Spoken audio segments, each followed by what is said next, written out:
Welcome to The Right Idea, where we discuss the people, policy, and politics that drive Texas. I am your host, Derek Cohen, the Chief Research Officer here at TPPF, and not joining me today is Brian Phillips, who said something mean about the UK government and hasn't been heard from since. Instead, I'm actually joined by friend and colleague, Vice President of Policy here, Andrew Brown. We're going in a different direction. We're going to go more into some of the policy weeds and then go with punditry with a much more mustachioed individual. Andrew, welcome to the show. Happy to be back. All right, and just because Brian's not here doesn't mean I can get out of the obligatory plug to head on over to texaspolicy.com, sign up for any of our newsletters, find our content, find our research, anything or any information that you'd want over there. Feel free to head over there and do that. And so when we were starting to sit down and sketch out this episode, absent Brian, one of the things that Jefferson had proposed is, you know, we need to really discuss, because I don't think that the world has tackled this well enough, is basically AI as applied to fantasy drafts, you know, the auto draft. And so, you know, David Dunmore, a very thoughtful guy, talking about, you know, the actual principles that should animate what AI policy holds. But how do we engage, Andrew, let me toss this to you. What do we do for AI for dudes who don't know ball? Yeah. A lot of people are worried about AI right now, and they're concerned about, you know, deep fakes, you know, videos of politicians saying things that they actually didn't say and that influencing an election. They're concerned about Skynet. Does AI take over the military weapon systems and start launching wars? I'm concerned about AI infiltrating fantasy football. This is what we have to regulate. Because your weird cousin Todd, who don't know ball, should never win the league. And if you can't trust the accuracy of the fantasy football draft, and as an expression of someone say the integrity of it? The integrity of the fantasy football integrity. Exactly. This is what we need to be focused on from a policy standpoint. All of that other stuff, yes, concerning. This to me is an existential threat. What if I float an idea? I think I might have, while you were discussing, I think I charted a middle path on this. Okay, so we allow it. We even allow it at full capability because, you know, obviously we don't want to be central planners. We're not seeking to regulate the price of, you know, grocery store profits, things like that. Right. But one of the things I'm thinking of, you can have the full freight and full power of AI behind the fantasy draft, but it only engages in the third round. The first round, you have to take a non-top three kicker, or it has to pick a non-top three kicker. Okay. Second round, it has to be a defense. And it could be any defense. I mean, the delta among defenses in fantasy football, depending on league scoring, is usually pretty narrow. Yeah. So I was thinking also a point deduction system. So if you choose to use the AI, you automatically will have X number of points deducted from your final score, and so it's a gamble. Right. I was going to say, there have been teams I've drafted that have put up negative fantasy scores before, so I don't know if I even want to go down that road. We've all been there. I think it's funny, though. Can you imagine, like, I could see that, like, someone's going to hear this and write it up, like, in the press, we'll say, and they'll say, like, Project 2025 says Harrison Butker must be first-round draft pick. And it's like, well, I mean, technically he's not a top three kicker, so yeah. I mean, that's, no offense, Jefferson. But that being said I think that'll be an interesting thing, because I definitely think that, oh, what about this? Enhancement on the penalty for losing. Ooh. If you did an AI draft and you lose your league, like you doing 24 hours at Waffle House, like no. Like 24 hours at Waffle House in like Sarajevo back in the 90s or something. We'll do that like that instead. So, but then we'd have to get time travel. That's your one holdup of this proposal? Regardless. So anyway, we had a very busy week, Andrew. You and I were both in Phoenix for the State Policy Network's annual meeting. Groups of kind of center-right, some libertarian-ish groups, really to talk about the policies that I would say are coming not only down the pipe here in Texas, but down in every other states as well. And one of the things that I got to see, and one of the things that you obviously participated in, was a child welfare panel. You want to talk a little bit about that panel? Now, obviously, we've had you on here before. You've talked about child welfare to your blue in the face. Right. So we don't necessarily need to go into that. Let's talk specifically about the panel and some of the things that were covered. Yeah, for me, what was really valuable about this panel was it signals that conservatives are now starting to engage with child welfare in a way that they previously hadn't. And this has always been a soapbox for me as a conservative working in child welfare, which is a field that is dominated by the left. Now, similar to criminal justice reform, which you were very much a part of, you can have good left-right coalitions on child welfare reform, but that only lasts so far. And then you start dividing over ideological lines. And so there is a need, a desperate need for conservatives to be engaged in this very difficult issue and also a very expensive function of government. Child welfare takes up a lot of state budgets. And so this panel, it was an honor to be part of because I think this was one of the first times SPN has actually had a formal panel on not just child welfare policy, but also how conservatives can and should be engaged in that. To my knowledge, yeah. And we had a great conversation by people who represent a lot of different perspectives on the system. Here at TPPF, we focus on the fundamental rights of families and limiting government overreach into the family. That's not to say we don't believe that there's not a role for child protective services. Obviously, there is. But we struggle with and wrestle with what is the proper role for that and making sure that child protective services stays within its very limited scope of influence in the families.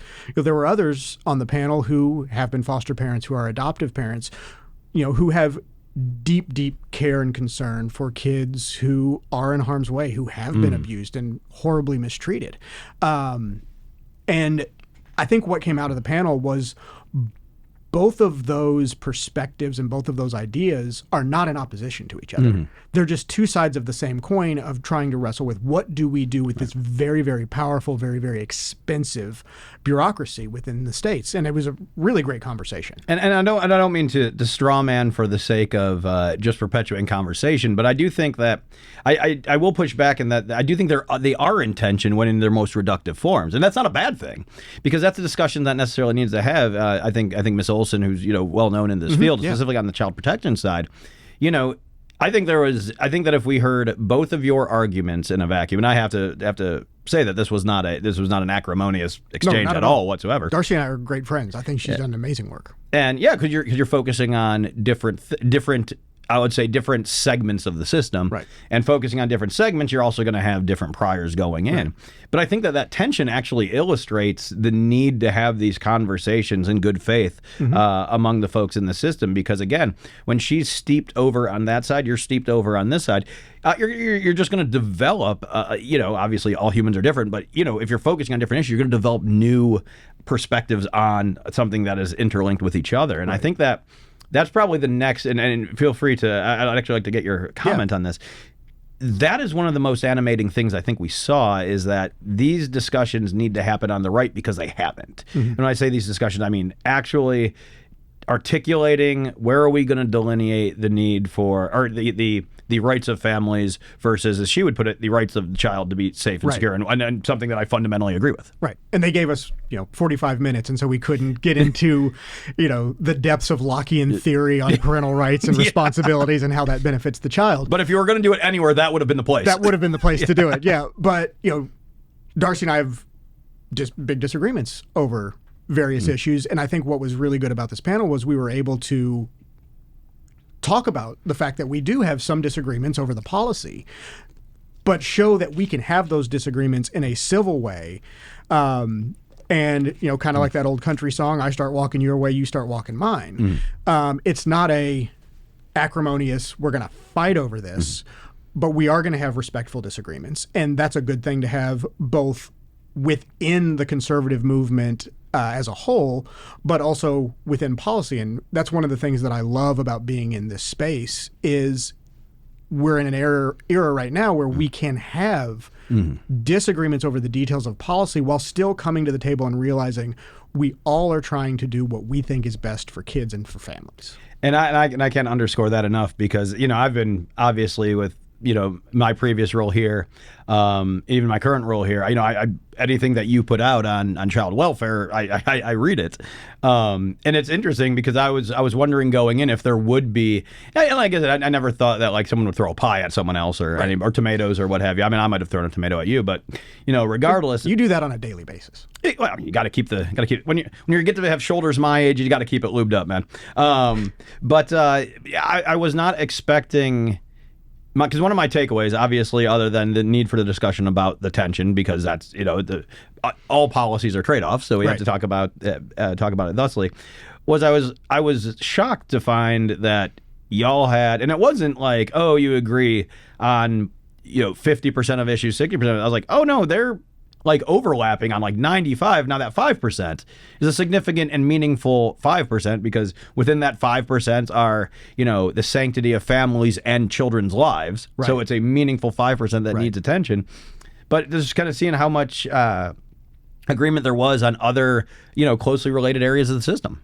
Oh, absolutely. And I think where we ended up coming down, one of the main questions that started the panel was, is the system broken? My perspective on it was, I don't use the term broken because you get the system that you design. Yeah. We don't have a good system, but we've designed a bad system. That's the exact same thing that we face in criminal justice. It's like, I know people say like, oh, the bail system's broken, this system broken. It's like, no, it's actually performing exactly as it's intended to. If we need to recalibrate the intent, let's have that discussion. Right. Well, so you were kind of in and out. I know because you the panel was on my wife's birthday, and so I did. And you were home by 6 p.m., weren't you? I was home by 6 p.m. and I served wine when her girls came over and helped with the presents and all that good stuff.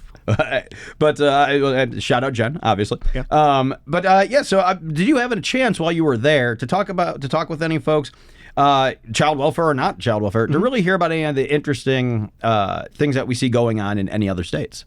Yeah, we did have the chance. We connected with some of our friends at the Manhattan Institute, who we have worked closely with, especially on SB 14. Shout out Leo Sapir with Manhattan Institute, who is invaluable in that effort. But we had great conversations with them as they're exploring entering into this child welfare space and talking about the research, what the data is telling us about the system. I thought that was a really productive conversation. One of my favorite conversations, I actually reconnected with somebody that I'd worked with in the past named James Whitford, who runs a network called True Charity. James is out of Joplin, Missouri, and has started a homeless shelter. Okay. And his homeless shelter really is focused on empowering the people who come there to make it to self-sufficiency. And one of the coolest things about that shelter when I visited it is they have a wall. It's kind of like a wall of heroes. I was going to say, even they have a wall? They have multiple walls. But this one wall in particular, it's like a wall of heroes. And so when somebody goes through their program, graduates, gets a job, and comes off of dependency, they actually will bring their SNAP card or their EBT card and they'll nail it to the wall as like this symbolic, I don't need this anymore because I'm caring for myself. That is fantastic. And his whole philosophy on the way we serve those in need in our communities, to me, is unfortunately revolutionary because of our history of how we've approached those populations.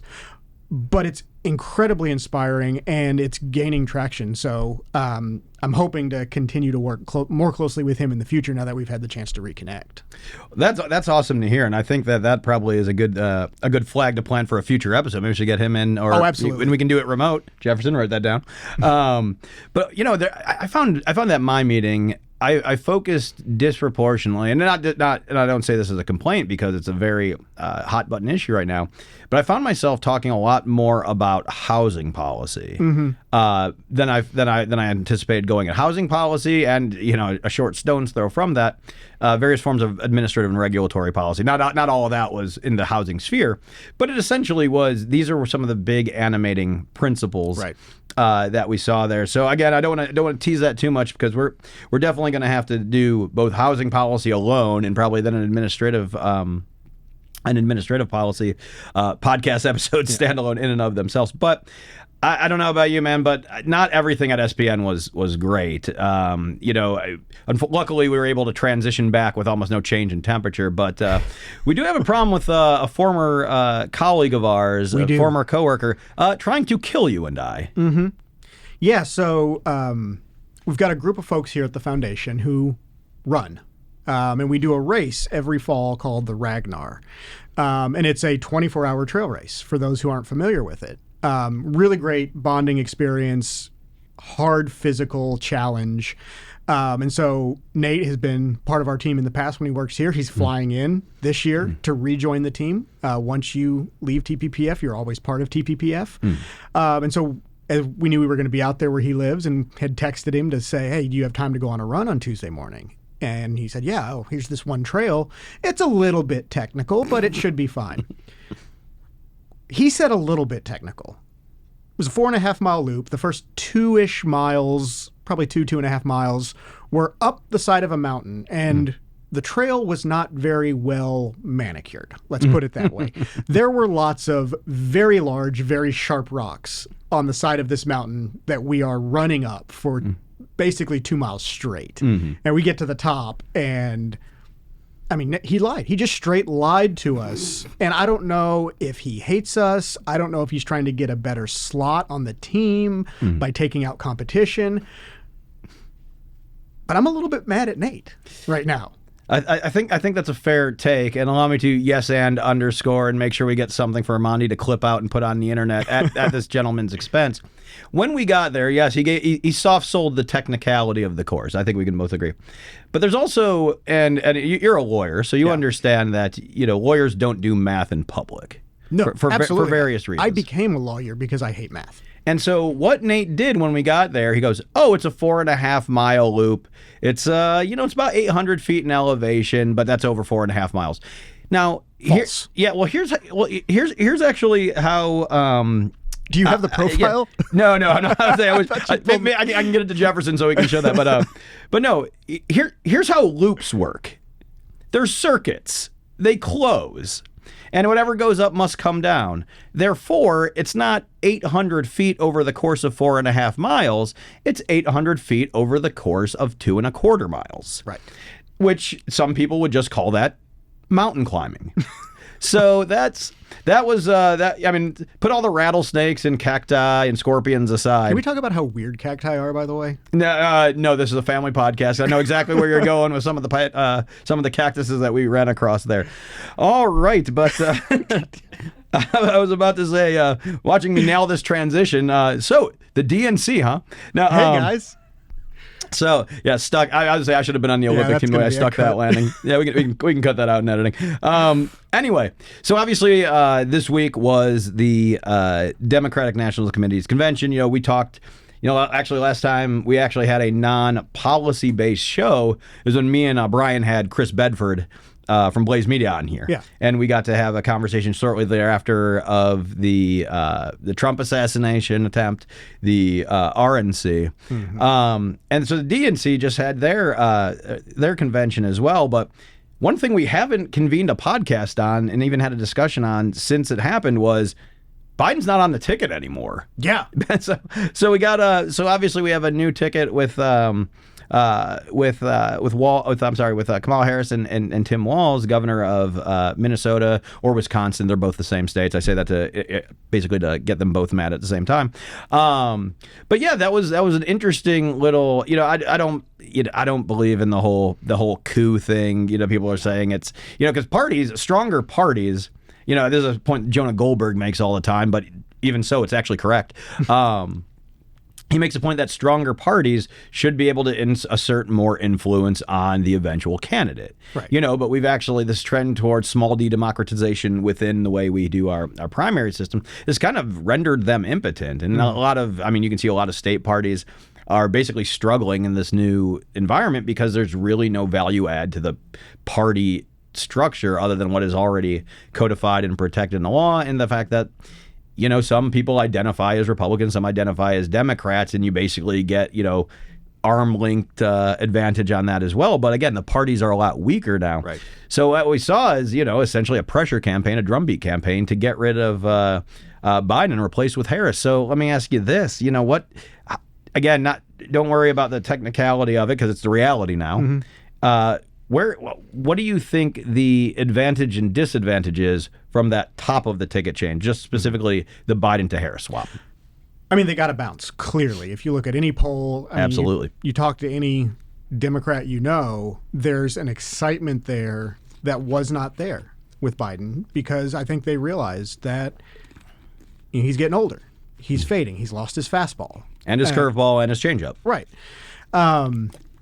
So if I were a Democrat, if I were involved in the party, I would say probably the right move because they were going to get throttled if Biden remained at the top of the ticket. That first debate just showed there's no way. he could have stood up to Trump and made it through that campaign season and come out winning on the other side. So they had to pull a Hail Mary in this case. And it's benefited them. Now, whether or not that benefit lasts for the long term remains to be seen. And it's going to depend on how Trump handles the rest of his campaign and how he's able to pivot and focus. I think I saw probably one of the best ads I've seen in a long time from the Trump campaign. And some of the viewers may have seen it, but it's this very, very short ad where it's just Kamala talking about how prices have gone up on all of these different things. And then it ends with the I approve this message. Right. You don't hear from Trump at all. It's just Kamala talking about prices increase, and then I'm Donald Trump, I approve this message. It's an incredibly powerful, well-executed ad, and I think whoever designed it needs to get a huge pay raise. So the way you're putting it out there, did you design it? Like, can't say. Not say no. But the way Strategic that ambiguity, I love it. I was talking to a friend of mine who I went to college with, and we were in political science classes together. And, you know, in poli-sci classes, they teach, or at least ours, they taught really good campaign ads during one lesson. And of course, you know, you see the Morning in America ad. You see the Lyndon Johnson ad with the little girl picking flowers and counting down, and then it turns into the countdown for a nuclear weapon going off. You know, these are powerful ads that have impacted campaigns. I think that potentially could be one of those ads that gets taught later on because of its simplicity and its focus. And I think that's where Trump can win, is a simple, focused campaign on those breakfast table issues that the voters actually care about. Well, so the vapidity, that kind of brings us into the next point about the DNC, is I think some of the you know, I've heard about joy, I think, more than I've ever, you know, You keep using that word. I don't think you know what it means. Well, but exactly. But this is like, you know, this is part of the, you know, the part in Clockwork Orange where they got our eyes held open with the little claws, and they're making us watch the TV like, you will be joyful. But no, I think the funny thing is that's obviously the theme they sought to inculcate for this. Right. But the actions, behaviors, and rhetoric were completely off, and this is where, you know, where I'm definitely, you know, where I would ding, because obviously you want to have a convention that really just animates and electrifies your base. I mean, regardless, right, left, you know, Democrat, Republican, you know, but they're already there. So you want to make sure that they're charged, but you also want to put out enough kernels and enough olive branches that the, you know, however many percentage of independent or undecided voters are going to latch onto and basically give them something.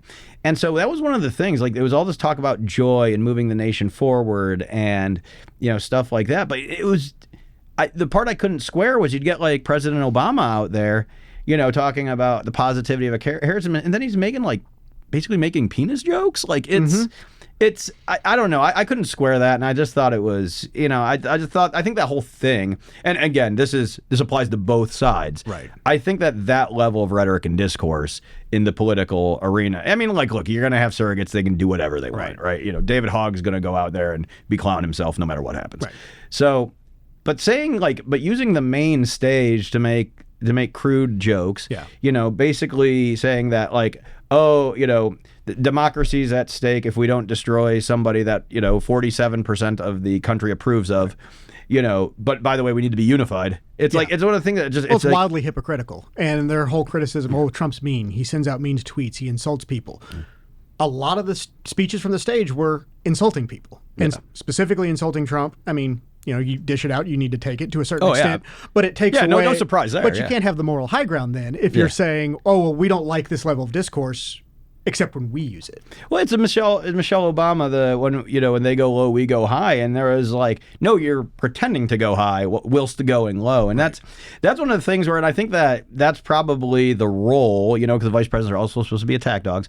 When Harris, you know, selected Tim Walz after everyone got off of Wikipedia and found out who he was, you know, we started like plugging into like him getting out there and sharing the message.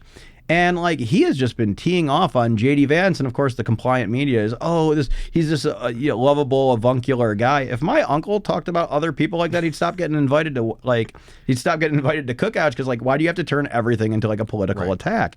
You know, like, I remember his rollout, his announcement speech, basically again highlighted that you know, that whole couch meme that was going around about J.D. Vance, and that was probably just him horsing around. But that being said, that was not an appropriate use of that too. So if you're going to be the attack dog vice president, just try not to, like, don't be surprised when people see through that shtick. Exactly. And so, okay, so that's the DNC. And then I don't know if you saw this, but there was all this talk about a surprise guest. Someone said that GW is going to be there. I heard Taylor Swift. I heard Beyonce. Yeah. I mean, they were reporting it. CNN was talking about where Beyonce's plane was and all this crazy Politico stuff. articles. Yes. 3 Politico articles. And it turns out that the special guest was within ourselves the whole time. It really was. It was the friends we made along the way. Yeah. It was it was Leon Panetta. I was about to say like the old school politicos would be like nice, and then everyone else would be like, who's Leon Panetta? But like that kind of brings me to and I want to close out on the DNC thing with this. It kind of brings me to an interesting observation. Is that so? Last night, Adam Kinzinger spoke, and to be honest with you, I'm really he's a or a former House member from Illinois, and I obviously people have very strong opinions on him. There's too many House members for me to have too many strong opinions on. And so I didn't much care for him or against him when he was a Republican in the House, but now he's speaking at the DNC. So this got elevated, things like that. Oh, here's a Republican speaking at DNC. But it's very similar to, I don't know if you've read David French's piece from, I believe it was last week, maybe 2 weeks ago. Basically saying I'm a conservative and voting for Kamala Harris. Now, full disclosure, I find myself agreeing with Mr. French far and far less these days while he is on his ideological sojourn. But that doesn't mitigate his, I will say, excellent track record as a First Amendment litigator. Absolutely. You cannot look at his track record and throw it aside. You can look at his political views and say these are about as warmed over as store-bought White Castle. By the way, you never buy White Castle from the never grocery get store. The frozen White Castle. You got to go to you got to get it steamed, store. Man. It's so good. Can we do an episode about White Castle? By the way, I would love nothing more. I'm making note to myself. But that being said, it brings up this point, and because I have heard David French on several podcasts, because he's sticking by his guns, and he's doing podcasts with folks that he knows and formerly worked with on the right, going and defending this.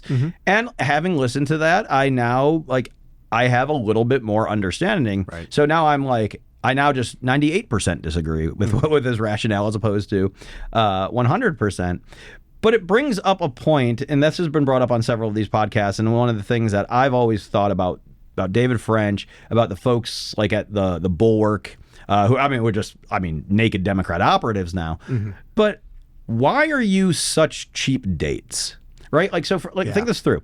So if, let's say, again, we're going to take Donald Trump out of this whole equation, because there are cases that can be made where, for somebody's calculus of political science that Donald Trump does not meet that muster. That argument can be made. So let's stipulate, find that argument and put it to a side.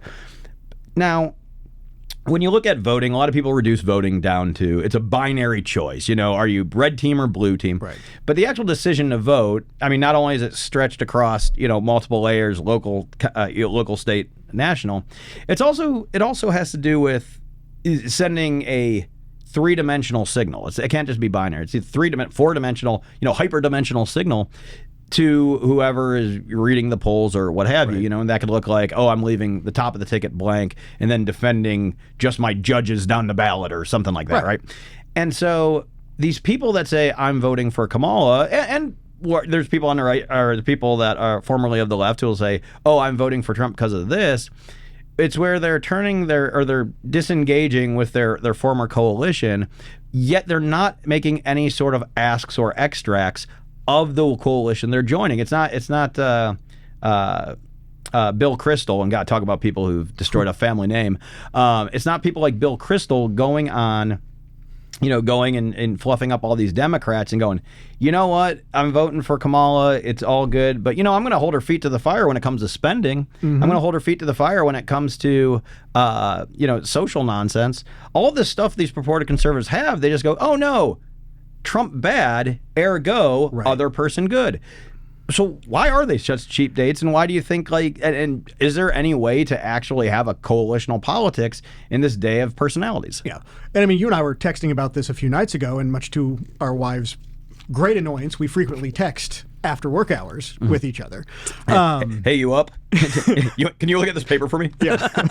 But really, I think Trump has broken certain people's brains to where somebody like a David French, who, back in his National Review days, back when he was a First Amendment attorney, I mean, rock-ribbed, the things that he articulated, things were what I really agreed with. And I think for me, that's the disappointment with David French is there was a time when I don't think there was anybody better at communicating conservative philosophy and principles. Now I come out of the, Buckley school of conservatism. And, even that I think is an example of how much his brain has been broken by Trump. Buckley always famously said, you vote for the conservative most candidate who can win, right? And I butchered the quote, but that was essentially the thrust of it.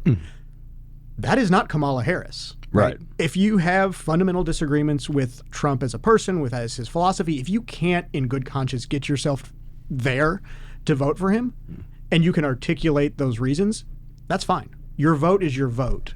And nobody can dictate your vote or say that, you're something other than what you are based on those sincerely held beliefs.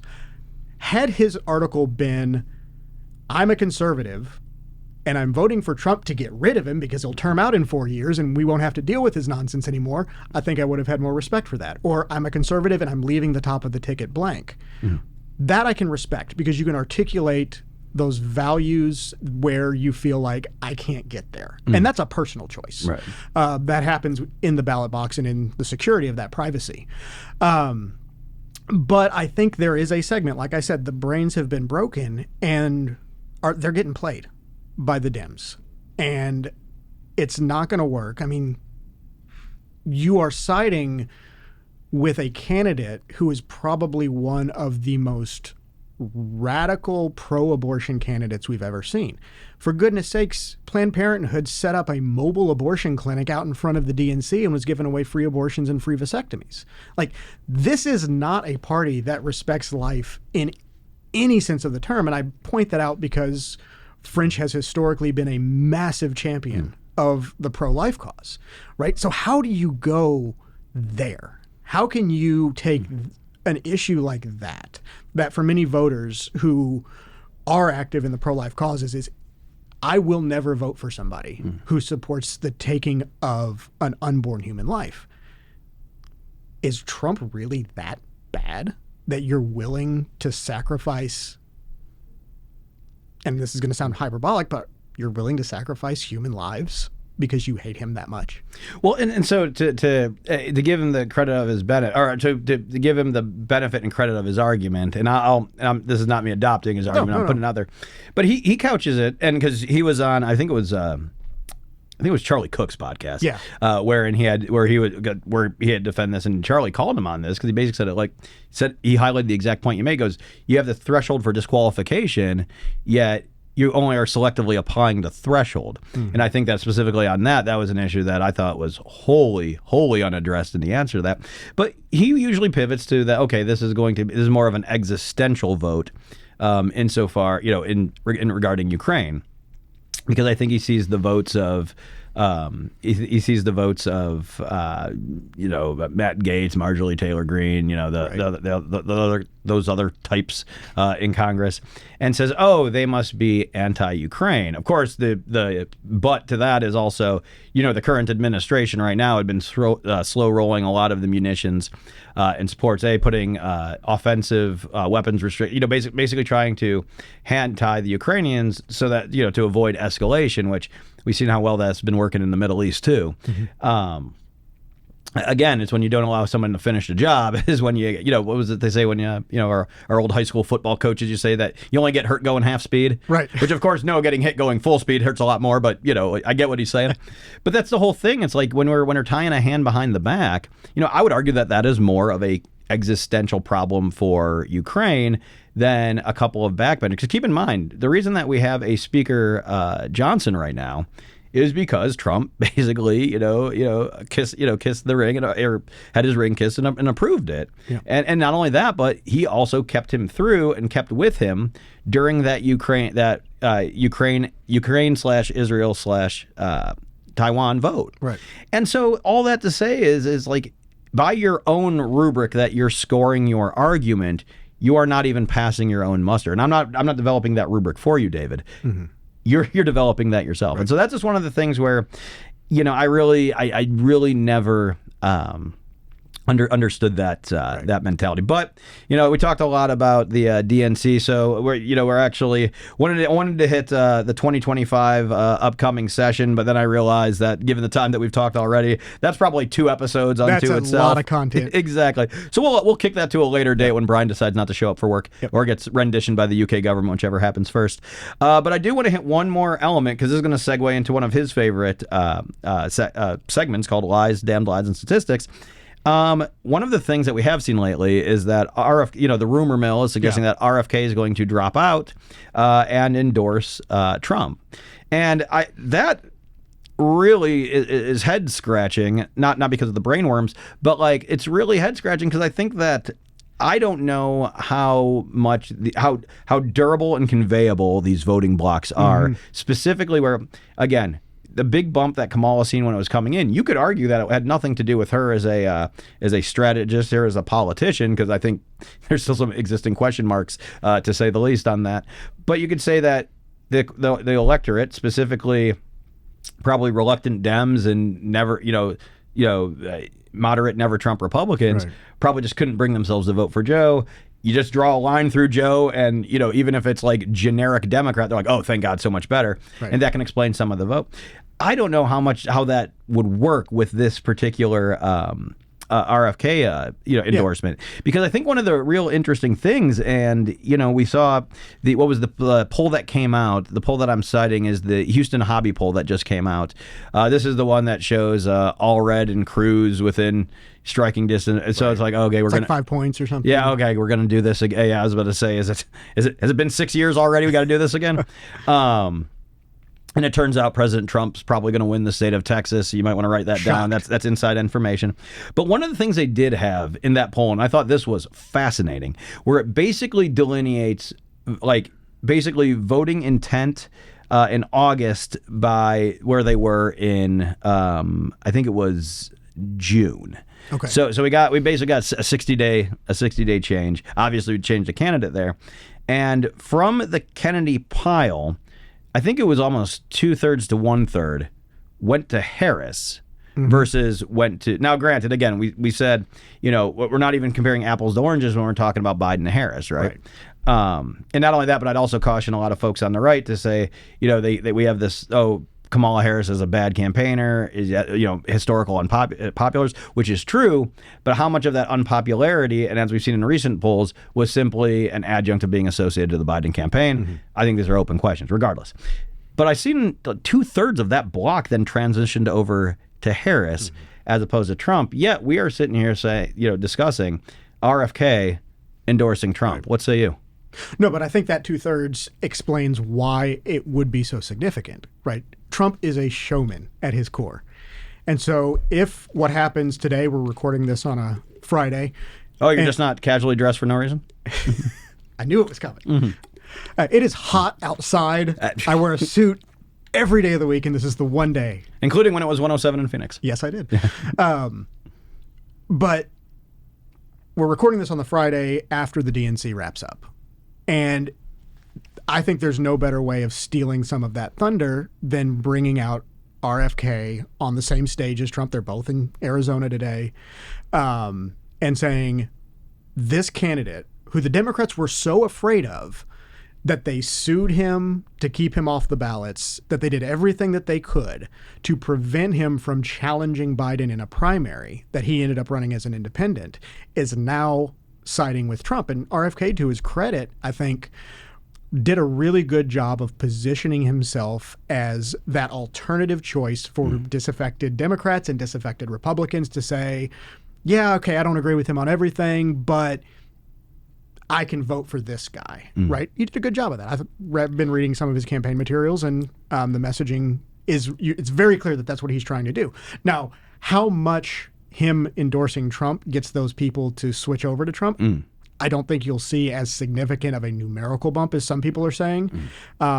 partially because some of the disaffected Democrats may just hold their nose and go back because the scenario has changed, if they haven't already gone back post the changing of the top of the ticket. Or a lot of these folks may just decide, well, I'm going to stay home or leave the top of the ticket blank because I still can't get there with either of these people.